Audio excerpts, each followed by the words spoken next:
देखिए, अगर हम बात करें बाइक रिपेयरिंग की, उसके दुकानों के, उसके मिस्त्री की, वो तो आपको गलियों गलियों में मिल जाएंगे। पर यहाँ पर अगर हम बात करें कार रिपेयरिंग की, तो ना भैया ना, इतनी जल्दी नहीं मिलते, तरस जाओगे ढूंढने के लिए। और इस वजह से कारों की संख्या लगातार बढ़ती जा रही है और मिस्त्रियों की संख्या, जो इंजीनियर्स होते हैं, उनकी संख्या लगातार घटती जा रही है। ऐसे में नीड होती है लोगों को एक सर्विस सेंटर की, जो कि टाइमली नहीं मिल पाता है, जिस वजह से क्या हो रहा है कि जो सर्विस सेंटर के बिजनेस की अपॉर्चुनिटी है वो बहुत तेज़ी से ग्रो हो रही है। आज की इस वीडियो में आपको पूरे 4 पॉइंट्स पता चलने वाले हैं जिनसे आप एक कार रिपेयरिंग सर्विस सेंटर अच्छे से स्टार्ट कर सकते हो। इसमें कितना इन्वेस्टमेंट आने वाला है, किस तरीके से आप इससे स्टार्ट कर सकते हो, ये सारी चीज़ें, तो वीडियो को लास्ट तक ज़रूर देखिएगा।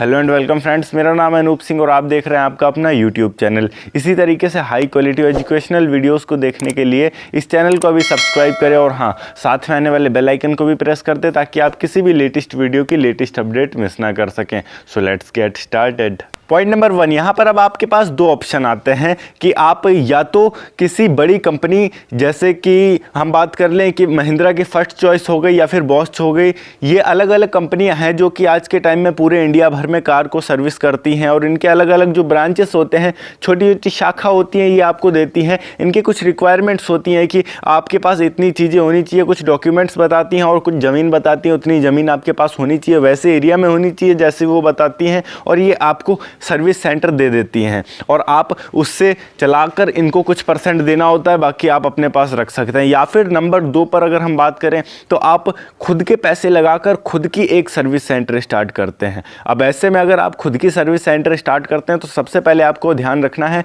लोकेशन का। लोकेशन ऐसी जगह पर होनी चाहिए, या तो कोई कार मार्केट हो या फिर हम बात कर लें कि कोई हाईवे होना चाहिए, क्योंकि हाईवे पर अगर आप शॉप स्टार्ट करते हैं तो वो जब चलेगी, ज़मीन पर गाड़ियां चलती हैं हाईवे पर, तो वहां पर अगर वो बाई चांस आसपास कहीं बंद हो जाती है तो उनके पास कोई ऑप्शन नहीं रहेगा कि वो किसी और के पास जाएं।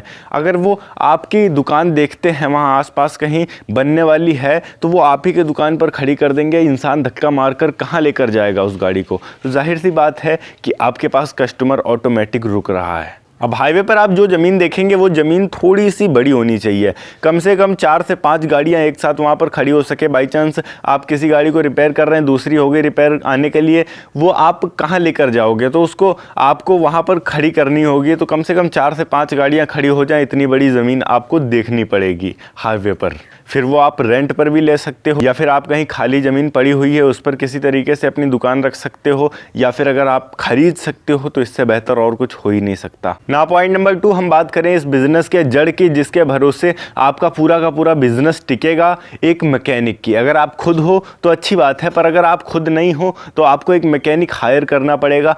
ध्यान दीजिएगा, मैकेनिक ऐसा होना चाहिए जिसको कार का पूरा A to Z काम आता हो। बाद में ऐसा नहीं होना चाहिए कि उससे तो काम ही नहीं आ रहा, आप समस्या में फंस गए, नहीं, क्योंकि उसी के भरोसे आपकी पूरी की पूरी सर्विस सेंटर चलने वाली है। आपका जो शॉप होगा कार रिपेयरिंग का वो चलने वाला है, गैरेज होगा वो चलने वाला है। तो जब तक उस बंदे को पूरा काम नहीं आता होगा तब तक वो बंदा आपके किसी काम का नहीं है। भले उस बंदे को ढूंढने में आप 2 महीने लगाएं, 4 महीने लगाएं, 6 महीने लगाएं, या फिर आपको 1 साल ही क्यों ना लग जाए ऐसा बंदा ढूंढने पर बंदा ऐसा होना चाहिए जिसको पूरा काम आए, चाहे वो फिर कार की वायरिंग का हो या फिर कार के इंजन का हो। अब ऐसा बंदा आपको कहाँ मिल सकता है? जैसे अगर हम बात करें तो आप जाएं आसपास अपने शहर में, देखें कि अगर कोई अच्छी कार की दुकान है, वहाँ पर कोई बंदा सीख रहा है, पिछले 5-6 साल से वो लगातार सीख रहा है और वो उसी जगह पर लगा हुआ है। उसकी सैलरी उस दुकान का मालिक जो है वो नहीं बढ़ा रहा है, वो थोड़ा बहुत परेशान है, पर उससे काम अच्छा खासा आता है। आप तुरंत उससे भैया कह दें हम आपको हायर करेंगे, इतने रुपए देंगे, वहाँ उसको जितने मिलते हैं उससे आपको कुछ ज़्यादा देना पड़ेगा,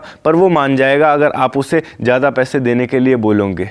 99.9% चांस है कि वो मान जाएगा, और अगर वो एक बार मान जाता है तो आप उसे अपने शॉप पर रख सकते हैं और अपने काम को स्टार्ट कर सकते हैं। पॉइंट नंबर 3, अब यहाँ पर आपका इन्वेस्टमेंट कितना हो सकता है? तो मान लिया कि आपने किसी हाईवे पर ज़मीन ले ली है, या फिर हम बात कर ले रेंट पर ले ली है, तो उस ज़मीन की बात हम नहीं कर रहे हैं, वो आप किसी भी तरीके से मैनेज कर सकते हैं, उस ज़मीन का खर्चा अलग रख देते हैं। पर यहाँ पर आपको जो टूल्स लेने होंगे अपने शॉप को चलाने के लिए, वो कम से कम 10,000 रुपये तक के टूल्स तो आपको लेने ही होंगे स्टार्टिंग में। अगर आप एक कार का सर्विस सेंटर स्टार्ट करने वाले हैं तो 10,000 रुपये के मान लिया टूल्स रख लिया आपने, और 10,000 रुपये उस बंदे को देना स्टार्ट कर दिया जिससे आपने मैकेनिक रख रखा है। फिर भी यहाँ पर आपके सिर्फ अभी तक 20,000 रुपये ही इन्वेस्ट हुए हैं। अब अगर आप कहीं शॉप लेते हो या फिर खोखा लेते हो, उसे आप डिज़ाइन करवाते हो या बनवाते हो, या फिर कोई शॉप पूरी तरीके से उसे मेंटेन करके बनवाते हो, तो उसमें 30 से 40,000 रुपये, मान के रख लीजिए 50 से 60,000 रुपये यहाँ पर आपके शुरुआत में लगने वाले हैं ज़मीन को छोड़कर।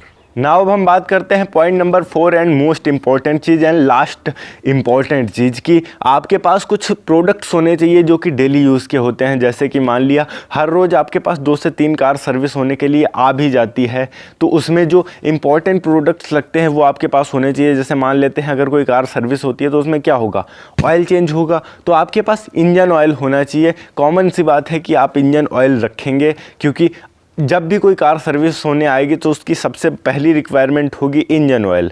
दूसरी बात कर ले, यहाँ पर जो ऑयल फ़िल्टर होता है इंजन का वो आपके पास होना चाहिए, क्योंकि जब जब सर्विस होती हैं गाड़ियाँ तब ऑयल फ़िल्टर अधिकतर केसेस में चेंज होता है, तो आपके पास वो होनी चाहिए। इसके अलावा सर्विस होने पर जो ब्रेक के रबर्स होते हैं वो आपके पास होने चाहिए, क्योंकि वो भी घिस जाते हैं तो उन्हें भी चेंज करना पड़ता है, कॉमन सी बात है। तो ये जो छोटे छोटे कॉमन सी चीज़ें होती हैं ये आपके पास अवेलेबल होनी चाहिए, मौजूद होनी चाहिए, ताकि कोई भी बंदा अगर सर्विस कराने आए तो वो कहीं बाहर प्रोडक्ट खरीदने ना जाए, आपके पास ही उसे सारे प्रोडक्ट्स मिल जाएं जितने कॉमन चीज़ें होती हैं। बाकी अगर जो अलग अलग चीज़ें हो जाती हैं, डिफ़िकल्ट हो जाती हैं, बहुत कम सेल होने वाली होती हैं, उन्हें आप ना भी रखें तो चलेगा। कि भाई कोई कार सर्विस होने के लिए आई है तो उसे आप बोल सकते हैं कि भाई बाहर से आएगा तब वो प्रोडक्ट पड़ सकता है, पर जो कॉमन चीज़ें हैं वो तो होनी ही चाहिए। और इसमें अगर हम अर्निंग की बात करें तो आप कितनी अर्निंग कर सकते हैं। अब मान लिया एक कार है, उसमें अगर कोई मिस्त्री हाथ लगाता है तो 2,000 रुपये से नीचे तो भूल जाइए, ऊपर ही जाएगा, नीचे नहीं जाने वाला है। तो आपके पास जो है 2 से 3 कारें जो है हर रोज़ आ जाती हैं,